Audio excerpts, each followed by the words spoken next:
Hello and welcome back to the channel. My name is Beaver and today we are turning a tangerine into high proof alcohol. So let's get into it.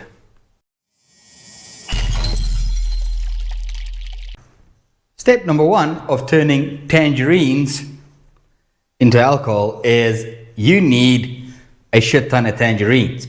Now luckily for me, I've got a tree out back. So I just picked a shit ton of tangerines as and when they ripened or fell down from the tree, popped them in the freezer, and once I had enough to fill a bucket full of tangerine juice, I started with step number 2.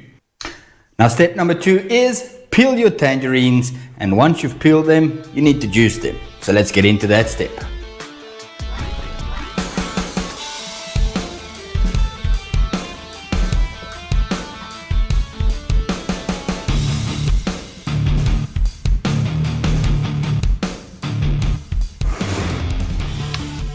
Now after you've peeled a shit ton of these bad boys, what you're going to do is you're going to extract the juice from them. Now you can extract the juice in any way that you see fit, but my preferred method is to use a stick blender, blend it up, strain the juice, and just carry on with that process up until you have enough juice to fill a 20-liter bucket. So let's get into the juicing part.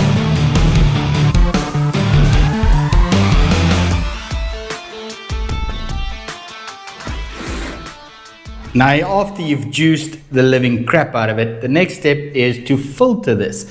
So the easiest way I found to filter this is either take a sieve or you take a mesh bag, you dump everything in there, suspend it over a bucket and just let it drain as you are processing the rest of the nectarines. So yeah, at the end we're just going to squeeze it out. So let's quickly filter this and then move on to the next step.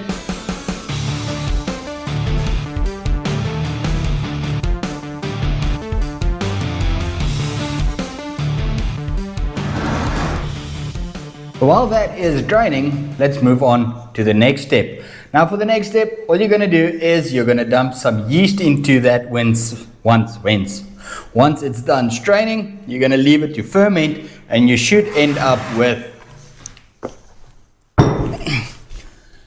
a big ass bucket full of it that has fermented. So let's move on to the next step, and this is where we take this lovely liquid that we gathered here, the fresh juice.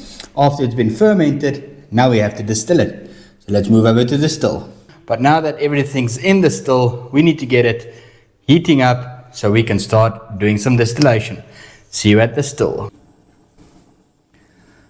Okay, now that the still is heating up, what we're going to do is we're just going to leave it uncapped like this for the moment.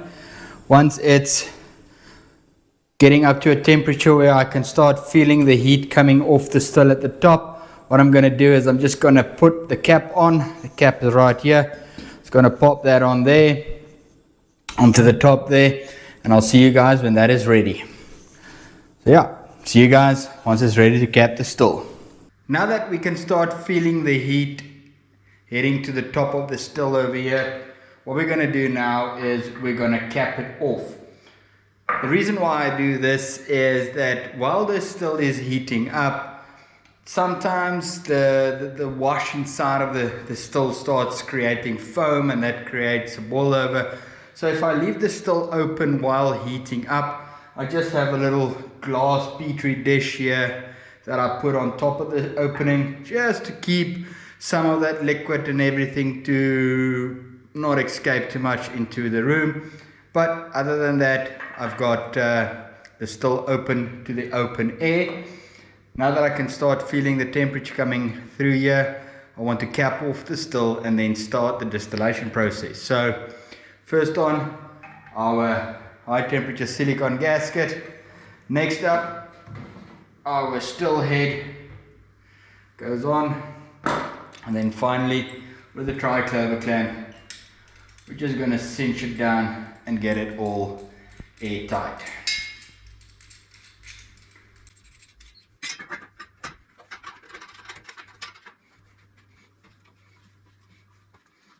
So with the still head on, just going to get a little jar that I'm going to put at the bottom here to collect the drips. While we're waiting for the temperature to rise up this column, and then we can start taking off our heads, hearts, tails, and do our cuts. So I'll see you guys when we have first strips. With the temperature now steadily rising, we are getting ready to start taking first strips. As you can see down at the bottom here, we are starting to take small little drips coming off the point there. Now that's only going to start increasing once the vapor starts stabilizing. So what I'm going to do now is I'm just going to turn down the energy going into the pot, so I don't want to take it off too quickly. I want to do it nice and slow because this is a pot still run. I want to do it nice and slow, so I'm going to turn down the energy. I'm going to collect our 4 shots and our heads up until I feel we're transitioning into hearts, and I'll see you guys then. Okay, so with us now fully into collecting hearts, we're just going to let this run out, and I'll see you guys when all of this is done being collected. We're just running nice and slow, couple of drips a second, and yeah, I'll see you guys when we're done.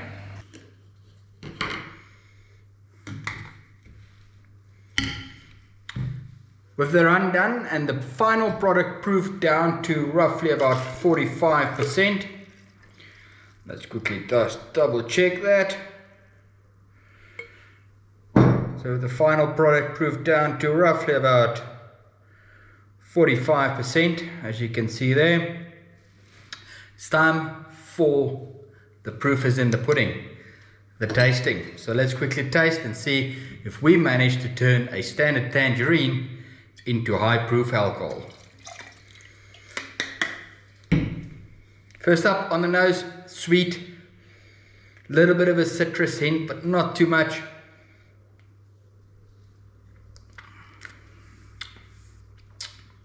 Well, on the aftertaste you can taste a little bit of citrus, but not too much. You can see it going a little bit cloudy from the oils, but yeah, good product. Definitely not worth wasting that much citrus just for 1 or 2 little jars. I got about 2 liters of final product at about 45%. But yeah, definitely something worth trying. What I want to do though is this little jar that I have here, I'm gonna dump it into our freshly squeezed juice to see if that actually tastes any good.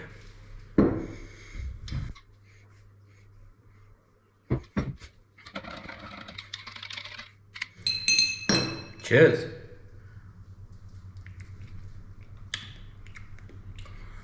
Wow. Okay. A little bit of high proof there, but that definitely tastes like an Archie. If you stayed this far, thank you very much for watching and have a lekker day.